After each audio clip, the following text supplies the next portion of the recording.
The elite will never accept you, no matter what you do.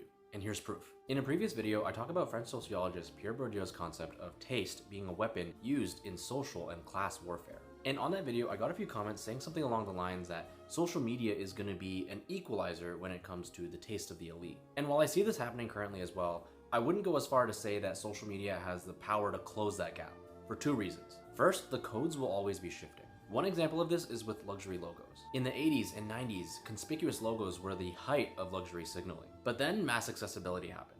Counterfeits flooded the market, middle-class people started buying entry-level logo pieces, and suddenly logos became déclassé. So what did the elite do? They pivoted to quiet luxury, like your Loro Piana, the Row, Brunello Cucinelli. The code became, if you know, you know.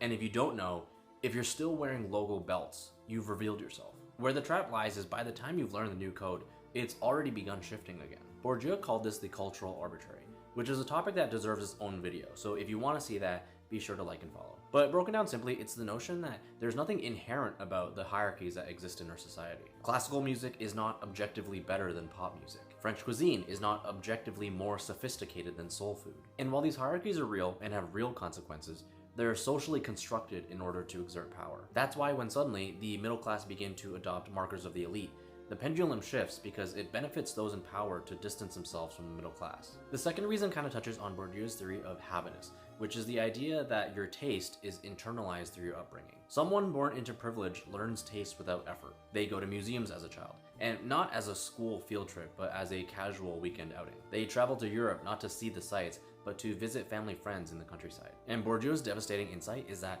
cultural capital has very little to do with knowing things, but to perform them with ease, that's where the magic lies. If you were to compare with someone who acquired the knowledge later on in life through effort, you'd see they've read the books, taken the wine courses. They know the same things, probably more things, but it shows. Bourdieu would say you can acquire the knowledge, but can you acquire the disposition? The ability to care and not care in the exact right measure. Can you perform indifference convincingly? For most people, no.